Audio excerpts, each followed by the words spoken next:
নমস্কার। আজ আমাদের গলগ্রিন সেন্ট্রাল পার্কে অবস্থিত মর্নিং ক্লাবের সভাপতি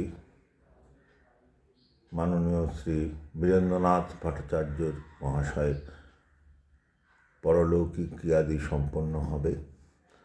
আপনারা ইতিমধ্যেই অবগত হয়েছেন, সম্প্রতি উনি আমাদের ছেড়ে চলে গেছেন।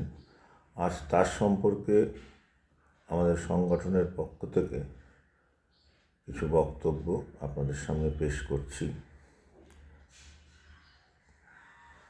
1928 সালে ওনার জন্মগ্রহণ করেছিলেন। উনি অধুনা বাংলাদেশের ফরিদপুর জেলার বর্তমান জেলা রাজবাড়ী থেকে 11 মাইল পশ্চিমে কালুখালী জংশন স্টেশনের নিকট রতন দীঘা গ্রামে। ওখানে ষষ্ঠ শ্রেণী পর্যন্ত মিডল ইংলিশ স্কুলের পাঠ সাঙ্গ করে রাজবাড়ির রাজা সূর্যকুমার ইনস্টিটিউশন কলকাতা বিশ্ববিদ্যালয়ের অন্তর্গত থেকে 1945 সালে ম্যাট্রিক পরীক্ষা উত্তীর্ণ হয়ে কলকাতার বঙ্গবাসী কলেজে আইএসসি ক্লাসে এসে ভর্তি হন। তারপর কলকাতা বিশ্ববিদ্যালয় থেকে প্রাণবিদ্যা বিএসসি অনার্স 1949 সালে এবং ওই বিষয়ে এমএসসি 1951 সালে পাশ করে 1952 সালের মার্চ মাসে শিলংয়ের সেন্ট এডমন্ডস কলেজের অধ্যাপনার চাকরি গ্রহণ করেন। ওই সময় সেন্ট এডমন্ডস কলেজের পার্শ্ববর্তী সেন্ট অ্যাথনিস কলেজে ও পার্শ্ব শিক্ষক রূপে তিনি নিযুক্ত হন। খুব ছোটোবেলায় জ্যেষ্ঠ ভ্রাতা ডক্টর ধীরেন্দ্রনাথ ভট্টাচার্যের সঙ্গে ওর মাস্টারমশাই এবং সহকর্মী উপাধপ্রতিম ধন্বন্তরী ডক্টর বিধানচন্দ্র রায়ের বাড়িতে গেলে ডাক্তার রায় বীরেন্দ্রনাথকে দেখে বলেছিলেন, অর্থাৎ আমাদের বীরেনবাবুকে দেখে বলেছিলেন, ধীরেন, তোমার ভাই তো রিকেট অর্থাৎ অপুষ্টি, অস্থির অপুষ্টিজনিত রোগে আক্রান্ত, ওকে ভালো করে খাওয়াও।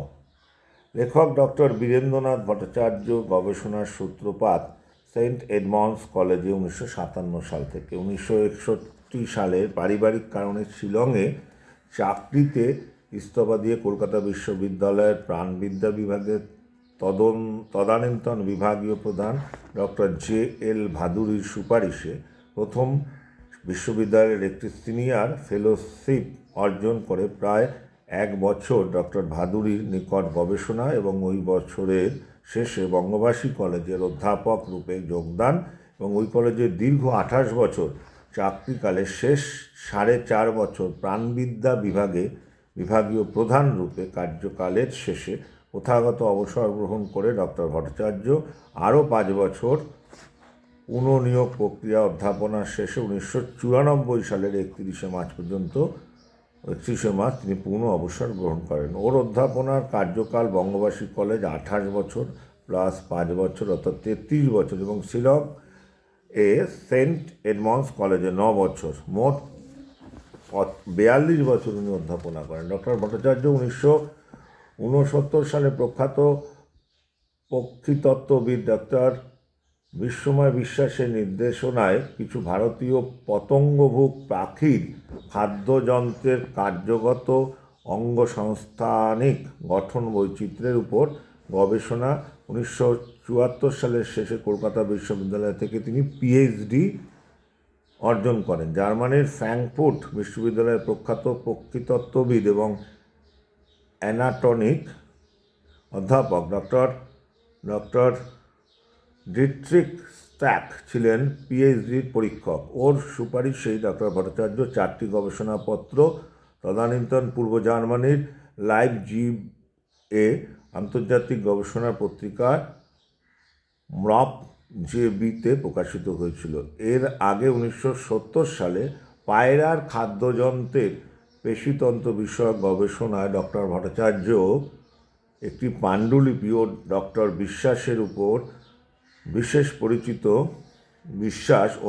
পরিচিত আমেরিকার কলম্বিয়া বিশ্ববিদ্যালয়ের প্রখ্যাত বিজ্ঞানী ডক্টর ওয়াল্টার বকের কাছে ওর মন্তব্যের জন্য পাঠিয়েছিলেন। ডক্টর বক পাণ্ডুলিপিটির ভূয়সী প্রশংসা করেছিলেন এবং সেই সময় থেকেই ডক্টর ভট্টাচার্যের গবেষণায় নানাভাবে সাহায্য করেছেন।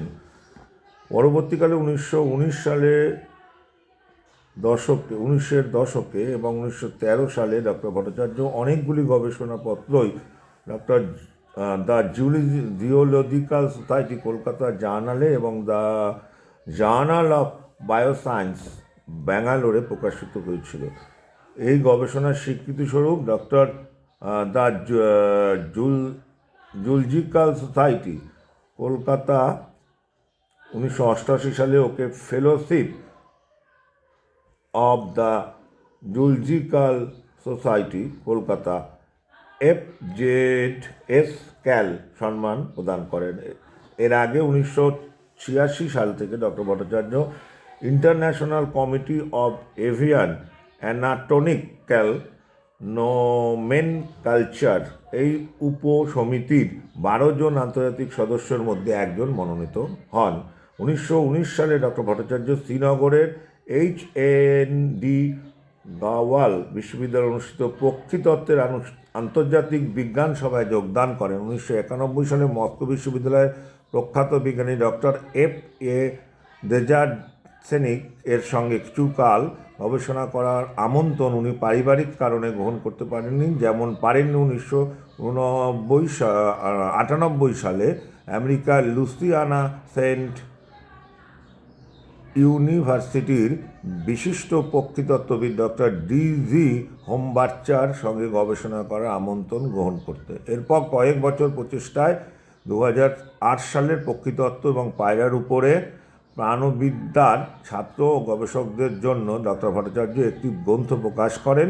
1914 সালের একটি অনুষ্ঠানে দ্য জিওলজিক্যাল সোসাইটি কলকাতা থেকে উনি জীবন কীর্তি সম্মান লাইফ টাইম অ্যাচিভমেন্ট অ্যাওয়ার্ড প্রাপ্ত হন। অভাব অনটন এবং পারিবারিক বৃত্তের মধ্যে থেকে বিদেশের আমন্ত্রণগুলি ডক্টর ভট্টাচার্য গ্রহণ করতে না পারায় সামগ্রিক হতাশাগ্রস্ত হলেও ভেঙে পড়েনি। তাই স্বদেশেই গবেষণায় মনোনিবেশ করে অনেকগুলি গবেষণাপত্র প্রকাশ করেন এবং ভগ্ন স্বাস্থ্যের কিছু প্রাণশক্তিতে উজ্জীবিত হয়ে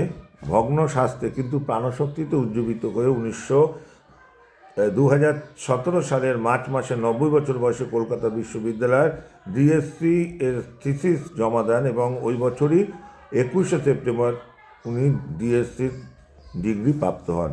2018 সালের 11 জানুয়ারি নজরুল মঞ্চে কলকাতার নজরুল মঞ্চে পূর্ণ প্রেক্ষাগ দিয়ে সমাবর্তন অনুষ্ঠানে উপস্থিত হয়ে মাননীয় রাজ্যপাল তৎকালীন শ্রী কেশরীনাথ ত্রিপাঠীর হাত থেকে DScর শংসাপত্রটি গ্রহণের সময় মাননীয় রাজ্যপাল ডক্টর ভট্টাচার্যকে জিজ্ঞাসা করেছিলেন যে ওর ওখানে উপস্থিত হতে খুব কষ্ট হয়েছে কিনা। উনি বলেছিলেন যে অভীষ্ট সিদ্ধ হওয়ায় উনি খুশি, কোনো কষ্টই আর এখন মনে করেন না। এমনই এক চরিত্র ছিলেন ডক্টর বীরেন্দ্রনাথ ভট্টাচার্য। বহু ঘটনার সাক্ষী হয়ে ডক্টর ভট্টাচার্যর জীবন পরিক্রমার একটা স্পষ্ট যে ওর ক্লান্তিহীন অধ্যাবসায়, ধৈর্য, সহিষ্ণুতা এবং অভীষ্ট লক্ষ্য পূরণের অফুরন্ত মনোবল ওকে সকল বাধা অতিক্রম করতে সাহায্য জুগিয়েছে। ডক্টর ভট্টাচার্য 92 বছর বয়সেও, কয়েক বছর আগের কথা এটা, ওর সামগ্রিক গবেষণার উপর একটি গ্রন্থ প্রণয়নের আশা নিয়ে লিখেছিলেন। ডক্টর ভট্টাচার্যকে প্রণাম জানাই। এত কথা বললাম একটি কারণে, আমাদের মর্নিং ক্লাবের পক্ষ থেকে আমার ব্যক্তিগতভাবে মনে হয়েছে যে ডক্টর ভট্টাচার্যের সঠিক মূল্যায়ন হয়নি। যোগ্য সম্মান উনি হয়তো বিভিন্ন ক্ষেত্রে কর্মক্ষেত্রে পেয়েছেন, কিন্তু অঞ্চলের মানুষ, বিশেষ করে গল্পগিন বা টালিগঞ্জের বাসী বা কলকাতাবাসীরা ওনার সম্পর্কে খুব একটা জানেন না বা ওনার যে মূল্যায়ন তারা করতে পারেননি। এটাই আমার দুঃখের। আমাদের গল্পগিন সেন্ট্রাল পার্কে 1982 সালে ওনারা একটি সংগঠন করেছিলেন অশোক তরুতলে। প্রত্যেক রোববার এখন যেটা হয়, এর আগে সপ্তাহে 3 দিন, কখনো 2 দিন হয়েছে। নীরেন সেন, মনোজেন্দু ভট্টাচার্য, তারণ ভট্টাচার্য, অজয়বাবু, অনিল দাস প্রমুখরা এবং আরও বিশিষ্ট ব্যক্তিবর্গ ওই সংগঠনের সঙ্গে যুক্ত ছিলেন এবং প্রত্যেক রোববার ওনারা আসতেন। এখন আমার সঙ্গে ওনার পরিচয় 2016-17-তে। আমি ওনাদের এই সংগঠনের একটি অনুষ্ঠানে আমি সকালে মর্নিং ওয়াক করতে যাই, দেখি যে ওনাদের এইরকম অনুষ্ঠান হচ্ছে, আমার খুব ভালো লাগে। পরবর্তীকালে আমি যুক্ত হই এবং উনি আমাকে খুবই স্নেহ করতেন এবং আমার এই সংগঠনটি যাতে সুষ্ঠুভাবে চলে, যেহেতু আমি উপস্থিত যে কয়জন আছেন বয়স্ক মানুষ তাদের মধ্যে আমি তরুণতম, এই জন্য আমাকে বিশেষ দায়িত্ব দিয়েছিলেন। বারবার আমাকে বিভিন্ন বিষয়, খুঁটিনাটি বিষয় বুঝিয়েছেন সংগঠন সম্বন্ধে, এবং ওনার সংস্পর্শে এসে আমি একটা বিষয়ে অবগত হয়েছি বা জেনেছি যে উনি একজন সংগঠক হিসেবেও কিন্তু কোনো অংশে কম ছিলেন না। ওনার পাণ্ডিত্য, অগাধ পাণ্ডিত্য, অসীম জ্ঞান, এরকম একজন মানুষের সংস্পর্শে এসে আমরা প্রত্যেকেই বিশেষভাবে কৃতজ্ঞ ওনার কাছে। এবং উনি সমস্ত বিষয়ে আমাদের সংগঠনের খুঁটিনাটি সমস্ত বিষয়ে খোঁজখবর নিতেন এবং খুব সিস্টেম ওয়াইজ চলতেন। সমস্ত সদস্যদের ফোন নাম্বার রাখতেন, ওনার কাছে ছিল, ফোন করতেন, কে কেমন আছেন না আছেন, খুঁটিনাটি, কারোর শরীর খারাপ, কারোর বিভিন্ন বিষয়ে সমস্যা, এগুলো উনি জানতেন, তাদের সঙ্গে আলোচনা করতেন। এবং গত বছর আমরা ওনার জন্মদিন উপলক্ষে আমরা ওনার বাড়িতে গিয়ে ওনাকে আমরা বিশেষভাবে সম্বর্ধিত করেছি এবং আমাদের 2রা অক্টোবর আমাদের সংগঠনের জন্মদিন, যেটা আগে কোনো দিন পালিত হয়নি। আমরা গত বছর থেকে, অর্থাৎ 2024 থেকে শুরু করেছি। এবছর আমাদের 45 বছর পূর্ণ হলো। সেই উপলক্ষে ওনাকে আমরা সম্বর্ধনা দিয়েছি, ওনার কাছে গেছি। উনি আমাদের বিভিন্ন বিষয়ে আরও পরামর্শ দিয়েছেন, আমাদের সঙ্গে গল্পগুজব করে সময় কাটিয়েছেন, হাসি ঠাট্টা করেছেন, আমাদের জলযোগেরও ব্যবস্থা করেছেন, সবার খোঁজ খবর নিয়েছেন। উনি আমাদের সঙ্গে খুব সহজ সরলভাবে মিশতেন।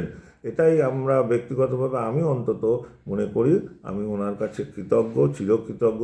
ওনার সংস্পর্শকে পেয়ে আমরা সত্যি ধন্য। ওনার মতো একজন এত বড় মানুষ, বহু মানুষই, সবথেকে দুঃখের বিষয় ওনার সম্বন্ধে খুব একটা অঞ্চলের মানুষ বিশেষ করে অবগত নন। এটা আমাদেরই ব্যর্থতা, আমাদের সমাজেরই ব্যর্থতা। এরকম বহু মানুষ আছেন। যদিও ওখানকার গভর্নমেন্ট কোঅর্ডিনেশন কমিটির বর্তমান যিনি দায়িত্বে আছেন, শৈবালদা, যেদিন দাহ করতে গেলাম, আমি ওনার সঙ্গে কথা হচ্ছিল, বলছিলেন যে গত বছর মাননীয় অঞ্চলের বিধায়ক মন্ত্রী অরূপ বিশ্বাস মহাশয়ের পক্ষ থেকে ওনাকে শিক্ষক দিবসে সম্বর্ধিত করা হয়েছে, এর জন্য অরূপবাবুকে আমি ব্যক্তিগতভাবে সংগঠনের, আমাদের মর্নিং ক্লাবের পক্ষ থেকে ধন্যবাদ জানাই। আর তপনদাও যোগাযোগ রাখেন, স্থানীয় কাউন্সিলর, ওখানকার মানুষজন রাখেন। আশা করি আমরা আগামী দিন উনি একটা কথাই বলতেন বারবার, সংগঠনটা যাতে টিকে থাকে সেই চেষ্টাই করছি, সবাইকে সঙ্গে নিয়ে চলার। আমাদের আপনারাও আসুন, দেখবেন রোববার দিন আমাদের 9টা থেকে অনুষ্ঠান হয়, 11:30 পর্যন্ত বিভিন্ন ধরনের বিষয় আলোচনা হয়। স্থানীয় মানে সাম্প্রতিক টপিকস নিয়ে গান বাজনা হয়। আর সবথেকে যেটা আগে কোনো দিন হয়নি, সেটা হচ্ছে জন্মদিন পালন। প্রত্যেক সদস্যদের জন্মদিন পালিত হয়। অনেকেই হয়তো বাড়ির লোক বর্তমান যুগে পরিস্থিতির চাপে খোঁজখবর রাখতে পারেন না, কিন্তু আমরা জন্মদিন পালন করি। প্রত্যেক সদস্য তাদের হাতে সামান্য আমাদের সাধ্যমতো গিফট, কেক কাটা হয়, গিফট তুলে দিই। এবং আমরা কলকাতার বিভিন্ন জায়গায় সকল সদস্যরা মিলে ঘুরতে যাই। তারপরে আরও বিভিন্ন বিষয়ে আমাদের যে মনীষীরা আছেন তাদের জন্মদিন পালিত হয়, বা গীতা পাঠ হয়, এগুলো আমরা করি। আপনারা আসুন, আপনাদের ভালো লাগবে। আপনারা যদি সবাই আসেন এবং আমরা যদি সংগঠনটাকে ধরে রাখতে পারি, তাহলেই ওনার স্মৃতির প্রতি শ্রদ্ধা জানানো হবে, সঠিক শ্রদ্ধা জানাতে পারবো। এই বক্তব্য আমি রাখলাম। ভালো লাগলে লাইক, কমেন্ট, শেয়ার করবেন। সবাই ভালো থাকবেন, সুস্থ থাকবেন। ভট্টাচার্যদার আত্মার চিরশান্তি কামনা করি। আজকে ওনার পরলৌকিক ক্রিয়া দিয়ে অনুষ্ঠিত হবে। ওনারা যা শুভানুধ্যায়ী আছেন, সদস্য যারা আছেন, সবাই আসুন। আমরা 11টার সময় আমাদের অশোক তুলুতলে মিলিত হয়ে ওনার বাড়িতে ওনার বাড়িতে নয়, ফেস 2 কমিউনিটি সেন্টার অনুষ্ঠিত হবে। অনুষ্ঠানটি আমরা যাব। আমরা আমাদের পক্ষ থেকে একটি ফ্লেক্স করেছি, সেটা ওখানে টানিয়ে ওনার জীবন কীর্তির উপরে ছবিগুলো দিয়েছি। ওনার বিশেষ কয়েকটি ছবি আমার কাছে রয়েছে, যেগুলো খুবই মানে মনে দাগ কাটার মতো। উনি সেই সময়কার প্রথম রাষ্ট্রপতি মাননীয় শ্রী রাজেন্দ্র প্রসাদ মহাশয়ের সঙ্গে ওনার একটি ছবি রয়েছে সেই সময়কার প্রথম আমাদের দেশের প্রথম প্রধানমন্ত্রী মাননীয় শ্রী জওহরলাল নেহরুর সঙ্গে। আরও কিছু ছবি, এটা ওনার অল্প বয়সের ছবি। শিলংয়ে ক্যাপ্টেন র্যাঙ্কের পদোন্নতির পর 32 বছর বয়সে ওনার ছবি এটি। উনি একটি বইও লিখে গেছেন, স্মৃতির স্মরণে ধরে আমার জীবন। এই বইটি উনি আমাদের দিয়েছেন। যাই হোক, আমাদের কাছে আছে। আপনারা সবাই ভালো থাকুন এবং আমি ভট্টাচার্যদার আত্মার চিরশান্তি কামনা করছি। নমস্কার। ভট্টাচার্যদার প্রতি শ্রদ্ধা জ্ঞাপন করছি আমাদের সংগঠন মর্নিং ক্লাবের পক্ষ থেকে।